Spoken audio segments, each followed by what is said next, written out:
Do arcabouço fiscal, vai... Tá meio parado, né? Porque... Tá parado pra cacete.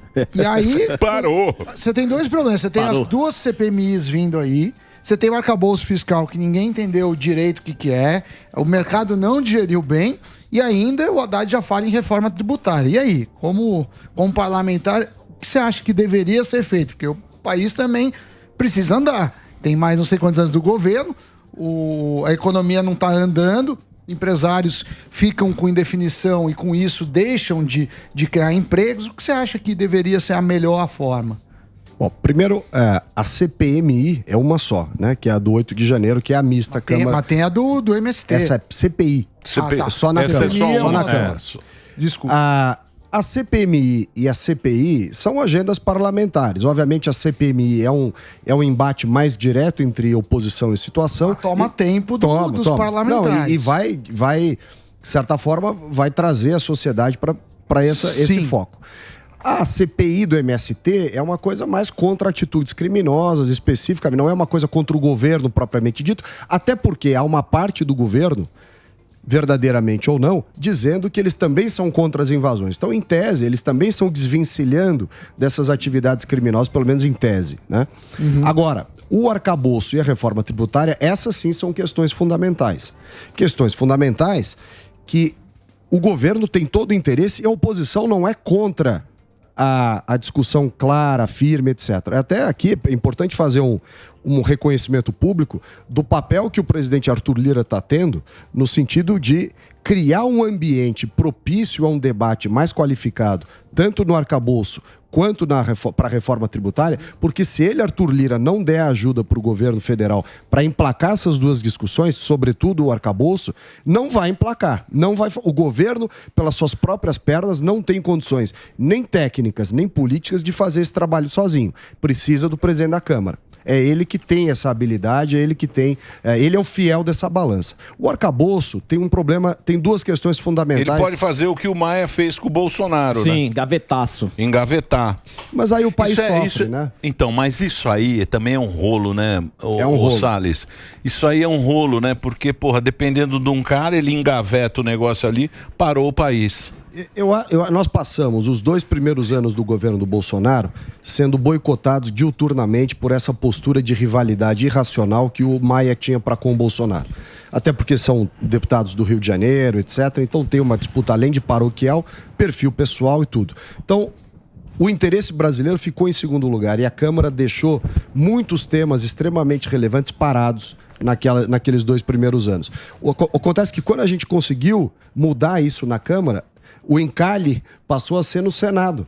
O Rodrigo Pacheco, muito eivado daquele sentimento de que ele poderia ser candidato a presidente da República e tudo mais, ele passou a fazer o mesmo papel que se fazia até então na Câmara, no Senado. Tem tantas coisas importantes que ficaram dormindo em berço esplêndido no Senado e que o Arthur Lira conseguiu aprovar na Câmara. Cito 2 exemplos importantes. Privatização dos Correios, sentou em cima, e a nova Lei Geral de Licenciamento Ambiental, que foi muito discutida na Câmara, avançou muito, chegou no Senado, dormiu em berço esplêndido. Várias outras coisas também. Então, esse é um sentimento que a sociedade precisa ter, de identificar quem são os culpados por essa inação. Não está acontecendo isso na Câmara nesse momento, nem em relação à reforma tributária, cujo grupo lá, o GT, o grupo de trabalho, está discutindo a PEC 110, a PEC 45 e a 46, que são as 3 PECs que estão mais avançadas para a reforma tributária. Teve uma série de propostas importantes, talvez a mais importante delas é a que diz respeito à desoneração da folha de pagamento, se você tornar mais barato contratar a mão de obra no Brasil, para você ter mais emprego, sobretudo nos serviços, que é quem mais emprega. Então, mas agora querem voltar com o imposto sindical. Não, estão indo ao contrário, né? Querem expulsar o Uber, o iFood, porque se sindicalizar, não, mas você vê, Sami, como a bússola desse governo está toda errada. Vai na contramão. Interesse paroquial, interesse sindical, corporativo. Em vez de você exonerar a folha de pagamento para gerar mais mão de obra, os serviços e tudo, você não. O cara quer retomar o imposto sindical, o cara quer refazer uma série, desfazer uma série de avanços que a reforma da Previdência e trabalhista fizeram para o país. Ou seja, não é nem que está parado, ele está andando para trás. Para trás. Agora, o arcabouço tem 2 aspectos que a oposição não vai deixar passar. Um é essa história de você retirar o teto de gastos e não ter consequência para o administrador. É a impunidade do irresponsável. Que podia ser empichado. Né? Exato. Porque... Mas é canetada lá. Exato. Agora é canetada.